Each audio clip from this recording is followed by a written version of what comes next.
الحمدللہ رب العالمین والصلاة والسلام علی سید الانبیاء والمرسلین وعلی آلہ واصحابہ اجمعین۔ آج الحمدللہ ثم الحمدللہ ہمارے 7.5 پارے یعنی 7 پورے اور 8واں پارہ نصف تک تراویح کے اندر سنا اور پڑھا گیا ہے۔ سورۃ الانعام سے شروع کیا ہے۔ سورہ انعام، اس کے آغاز میں اللہ تبارک و تعالیٰ کی قدرت کا بیان ہے۔ اس نے آسمانوں، زمین، ظلمت اور نور کو پیدا کیا۔ اسی نے انسان کو مٹی سے پیدا کیا، پھر اس کے لیے ایک مدت حیات اور قیامت کا وقت مقرر فرمایا۔ لیکن کافر پھر بھی اپنے رب کے ساتھ شریک ٹھہراتے ہیں اور اس کی قدرت کے بارے میں شک میں مبتلا ہوتے ہیں، حالانکہ وہ ظاہر و باطن اور انسان کے ہر عمل کو جانتا ہے۔ منکروں کا ایک شعار یہ ہے کہ اللہ کی قدرت کی نشانیاں آنے کے باوجود ان میں غور نہیں کرتے۔ اللہ تبارک و تعالیٰ فرماتا ہے کہ تم سے پہلے بھی کئی قوموں کو ہم نے زمین میں اقتدار عطا کیا، ان پر موسلادھار بارشیں برسائیں، ان کے لیے باغات کے نیچے نہریں جاری کیں اور پھر ان کے گناہوں کی پاداش میں انہیں ہلاک کر دیا۔ آیت نمبر 7 میں فرمایا کہ کافروں کا حال تو یہ ہے، آیت نمبر 7 میں فرمایا کہ کافروں کا حال تو یہ ہے کہ اگر لکھی ہوئی کتاب ان کے پاس اتار دی جائے نا، جسے وہ اپنے ہاتھ سے چھو کر دیکھ لیں تو پھر بھی ایمان نہ لائیں بلکہ اسے جادو قرار دیں۔ اسی طرح اگر ان کے پاس فرشتہ اتر کر آ جائے تو ملکوتی شکل میں تو وہ دیکھ نہ پائیں، اور اگر بشری لباس میں آئے تو پھر وہ کہیں گے کہ یہ تو ہمارے جیسا بشر ہے۔ تو رسول اکرم صلی اللہ علیہ وسلم کو تسلی دیتے ہوئے اللہ تبارک و تعالیٰ نے فرمایا کہ ہر دور کے کفار اپنے نبیوں کا مذاق اڑاتے رہے۔ آپ زمین میں مشاہدہ کر لیں، گزشتہ امتوں کے تباہ شدہ آثار ان کے انجام کا پتہ دے رہے ہیں۔ آیت نمبر 14 میں رسول اللہ صلی اللہ علیہ وسلم کو حکم ہوا کہ آپ کافروں اور مشرکوں کو بتائیں کہ کیا میں زمین اور آسمان کا خالق اور سب کے روزی رساں کو چھوڑ کر کسی اور کو اپنا کارساز مان لوں؟ یہ ہو نہیں سکتا۔ آپ فرما دیجئے کہ میں سب سے پہلے اسلام لانے والا ہوں۔ اللہ جس کو ضرر پہنچائے اس کے سوا کوئی نجات دینے والا نہیں، اور فرمایا کہ ہر خیر کا مالک وہی ہے۔ مجھے اس بات کا حکم دیا گیا کہ میں ہر ایک کو اللہ کے عذاب سے ڈراؤں، ہر ایک کو اللہ کے عذاب سے ڈراؤں، ہر ایک کو اللہ کے عذاب سے ڈراؤں۔ پھر فرمایا کہ اس کی توحید کی دعوت دوں اور شرک سے برات کا اعلان کروں۔ آیت نمبر 22 میں فرمایا کہ قیامت کے دن ہم سب مشرکوں کو جمع کریں گے اور پوچھیں گے تمہارے باطل معبود اب کہاں ہیں؟ تو وہ اپنے ماضی کو جھٹلائیں گے۔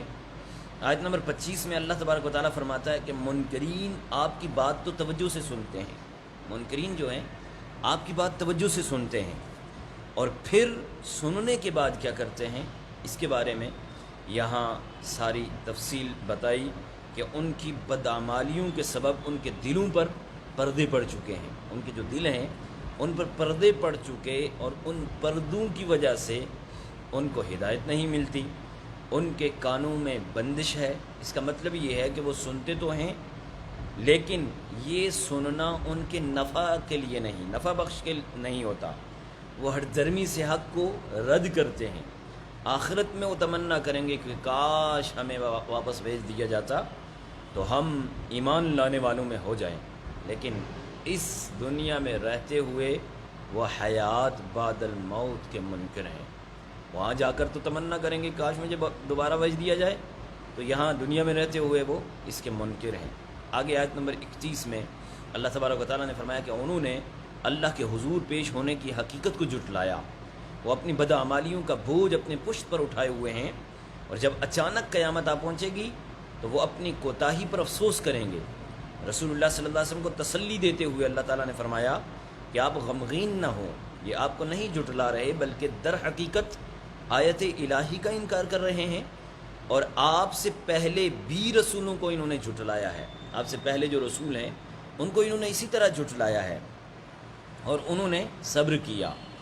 اگر اللہ تبارک و تعالیٰ چاہتا نا تو سب کو جبراً ہدایت پر جمع کر دیتا، لیکن بندے کو اختیار دے کر آزمانا ہے اور جزا اور سزا کا نظام قائم کرنا ہے، اور اس کی حکمت کا تقاضا بھی یہی ہے۔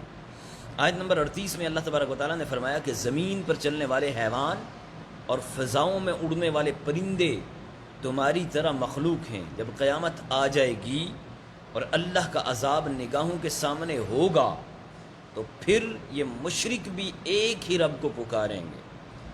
اور آیت نمبر 46 میں فرمایا کہ اگر اللہ تبارک و تعالیٰ تمہارے سننے اور دیکھنے اور سمجھنے کی صلاحیتوں کو سلب کر لے تو کون ہے جو تمہیں یہ نعمتیں عطا کرے گا؟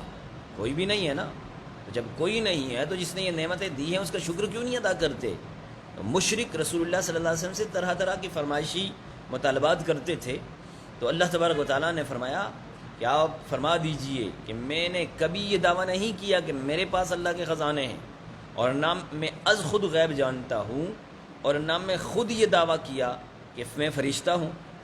میں تو فقط اسی چیز کی پیروی کرتا ہوں جس کی مجھے وحی آتی ہے۔ رسول اللہ صلی اللہ علیہ وسلم اگرچہ اللہ کے بتائے پر غیب کی باتیں جانتے ہیں تھے، مگر عالم الغیب علی الاطلاق، یہ کس کا خاصہ ہے؟ عالم الغیب علی الاطلاق، یعنی ہر قسم کا علم غیب یہ صرف اور صرف اللہ تبارک و تعالیٰ کا خاصہ ہے۔ نبی کے سارے امور اللہ تبارک و تعالیٰ کی عطا سے ہیں۔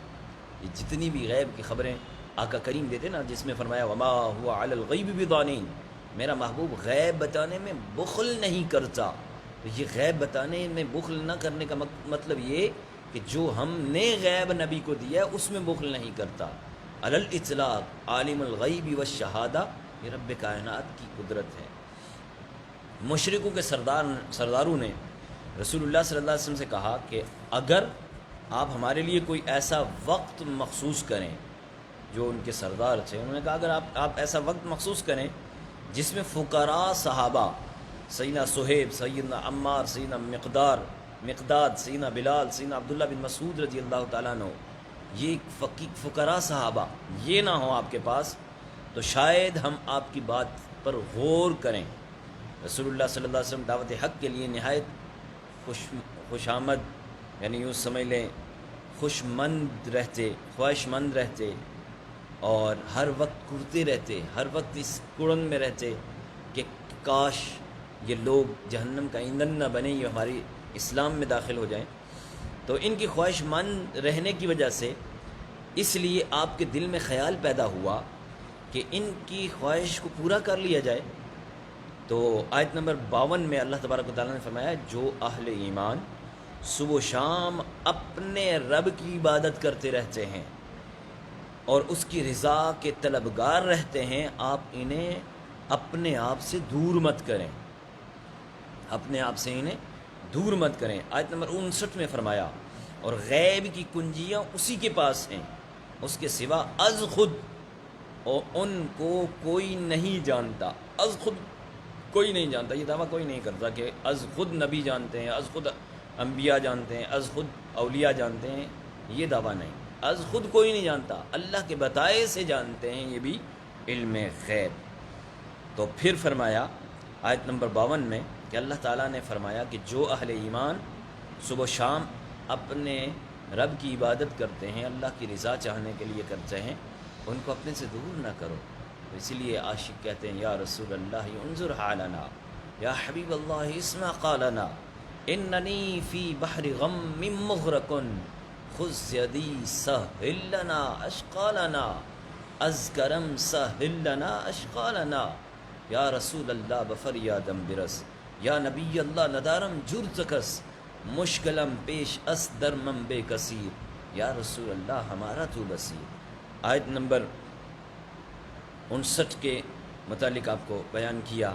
61 میں فرمایا کہ اللہ اپنے بندوں پر غالب ہے اور وہ ان پر نگرانی کرنے والے فرشتے بھیجتا ہے، اور جب کسی کی موت کا وقت قریب آ جاتا ہے تو وہ فرشتے کسی کوتاہی کے بغیر اس کی روح کو قبض کر لیتے ہیں۔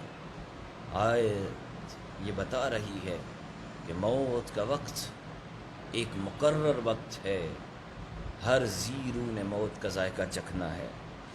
آیت نمبر 63 میں فرمایا کہ بر و بحر کی ظلمتوں میں کون تمہیں نجات دیتا ہے، جس کو تم عاجزی سے اور چپ کے پکارتے ہو، اگر وہ ہمیں اس مصیبت سے بچا لے تو ہم ضرور شکر گزار ہو جائیں گے۔ اے رسول آپ فرما دیجئے کہ اللہ ہی تم کو اس مصیبت اور ہر تکلیف سے نجات دیتا ہے، پھر بھی تم اس کے ساتھ شرک کرتے ہو۔ یعنی تم جب کشتی میں جاتے ہو تو کشتی جب ڈوبنے کے قریب ہوتی ہے، اس وقت تمہارے منہ سے کیا نکلتا ہے؟ یہی نکلتا ہے نا، یا اللہ بچا لے ہمیں، اس طوفان سے بچا لے، ہم یہاں سے نکل کر تجھ پہ ایمان لائیں گے۔ وہاں تو اللہ کے ایمان لانے کے لیے وہاں وعدے وعید ہوتے ہیں، وعدے کرتے ہو، اور جب نکل آتے ہو تو یہ وعدے بھول جاتے ہو۔ کہا آیت نمبر 64 میں فرمایا کہ اللہ اس پر قادر ہے کہ تمہارے اوپر سے تمہارے پاؤں کے نیچے سے تم پر عذاب بھیجے، اور تمہیں ایک دوسرے کے سے بڑھا دے، اور تمہیں ایک دوسرے سے لڑائی کا مزہ چکھا دے۔ اب اس کا مفسرین نے جو تفسیر کی ہے، اس کا یہ ایک معنی کیا کہ اوپر سے عذاب کا مطلب یہ کہ اوپر سے بارشیں، آندھیاں چلیں، اور ایک معنی یہ ہے کہ اوپر سے عذاب کا مطلب کہ آپ پر ایسے ظالم جابر قسم کے حکمران مسلط کر دیے جائیں جو یہود و نصارہ کے کتے نہانے والے ہوں، جو یہود و نصارہ کے پیروکار ہوں، ان کے جوتے پالش کرنے والے ہوں۔ ایسے بدترین قسم کے ظالم جابر حکمران تم پر مسلط کر دیے جائیں۔ آج یہی ہمارے حال ہے، یہی ملک کی خداداد میں ہو رہا ہے، یہ کسی کے سے ڈھکا چھپا نہیں ہے۔ اللہ تعالیٰ ایسے بدترین ظالموں سے ہمیں چھٹکارا عطا فرمائے۔ اور پھر فرمایا کہ نیچے کی عذاب کی ایک صورت ہے سیلاب، زلزلے، قحط سالی، اور اسی طرح فرمایا گیا کہ امت کو اس عذاب سے چھٹکارے کا ایک ہی ذریعہ ہے، وہ اللہ کی بارگاہ میں رجوع لائے، توبہ استغفار کرے، رجوع اللہ ہو جائے، تو اللہ ایسے ظالموں سے چھٹکارا عطا فرما دے گا۔ 71 میں مشرکوں کے جو باتیں تھیں ان کا رد فرمایا کہ اے رسول آپ فرما دیجئے کیا ہم اللہ معبود برحق کو چھوڑ کر ان باطل معبودوں کو پکاریں جو نہ نفع پہنچا سکے نہ نقصان پہنچا سکے؟ کیا ہم اللہ کی طرف سے ہدایت پانے کے بعد الٹے پاؤں کفر کی طرف پلٹ جائیں؟ عقل سلیم اسے کبھی تسلیم نہیں کر سکتی۔ آیت نمبر 73 میں یہ فرمایا کہ اللہ وہ ہے جس نے آسمانوں اور زمینوں کو برحق پیدا کیا، اور جس دن کسی فنا شدہ چیز کو فرمائے گا کہ کن اور فیکون میں وہ ساری کی ساری ہو جائے گی۔ 74 سے لے کر 81 میں حضرت ابراہیم علیہ السلام کا ذکر ہے کہ اللہ نے فرمایا ابراہیم کو یقین کامل عطا کرنے کے لیے ہم نے انہیں آسمانوں اور زمینوں کی بادشاہی دکھائی، یعنی کائنات کی تکوینی نظام کے اسرار اور حکمتیں بتائیں۔ حضرت ابراہیم علیہ السلام نے مظاہر پرست قوم کی حکمت کے ساتھ اصلاح کرنے اور مظاہر کائنات کے فانی ہونے اور اللہ کی توحید کے دلائل سے ثابت کرنے کے لیے مظاہر کائنات، متارے، اسی طرح چاند، سورج، ستارے ان کے حوالے دیے، اور پھر اپنی اپنی باری پر وہ سب زوال سے دوچار ہوئے۔ ستارہ طلوع ہوا، اس کا بتایا وہ زوال پذیر ہو گیا، چاند طلوع ہوا، اس کا بتایا یہ زوال پذیر ہوا، سورج طلوع ہوا، اس کا بتایا یہ زوال پذیر ہوا، یعنی ڈوب گئے۔ تو پھر کیا ہوا؟ حضرت ابراہیم علیہ السلام نے فرمایا میں زوال کا شکار ہونے والوں کو پسند نہیں کرتا۔ اب لوگ کیسے ان کو خدا مانتے ہو؟ ستارہ پرستوں کو فرمایا تم ایسے ان کو کیسے خدا مانتے ہو؟ جو ڈوبنے والا ہے وہ خدا ہو سکتا ہے؟ چاند کی پرست کرنے والوں کو پوچھا، فرمایا کہ تم اس کو کیسے خدا مانتے ہو؟ یہ تو ڈوبنے والا ہے، یہ تو زوال پذیر ہے، زوال پذیر خدا ہو ہی نہیں سکتا۔ اور جب باری آئی سورج کی تو سورج کو دیکھا، فلما رأى الشمس بازغة قال هذا ربي هذا اکبر فلما افلت، جب اس کو دیکھا تو یہ تو بہت بڑا تھا، روشن بھی تھا، تو اس کو دیکھ کر کہا کہ یہ خدا ہے۔ اور جب یہ ڈوب گیا تو اب کہا کہ عقل کے اندھو تم اس کو خدا مانتے ہو جو زوال پذیر ہے؟ فرمایا میں اپنے آپ کو ایک حالت پر قائم نہ رکھ سکے وہ کیسے خدا ہو سکتا ہے، اور وہ دوسروں کے کس طرح کام آ سکتا ہے؟ تم ایسے کو خدا نہ مانو انی وجہت وجہی للذی فطر السماوات والارض حنیفا وما انا من المشرکین. اور پھر آگے چل کے پارہ 8واں شروع ہوا.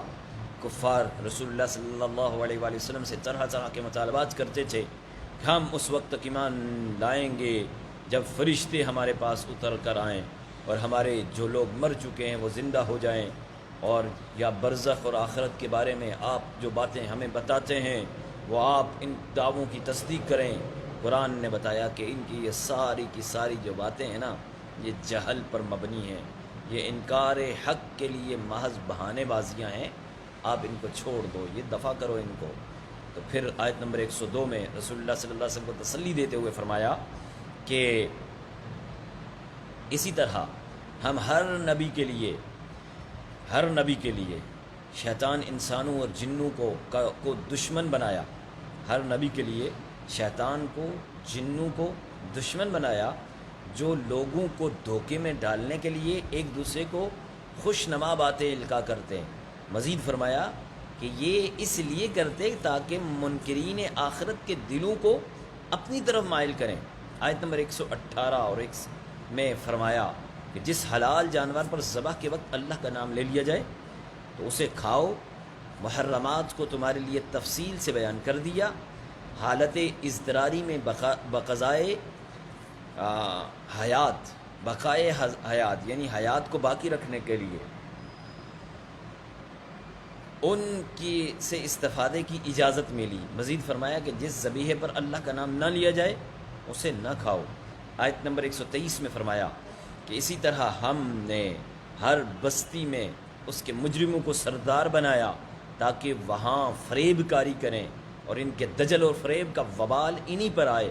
آیت نمبر 124 میں فرمایا اور جب ان کے پاس کوئی نشانی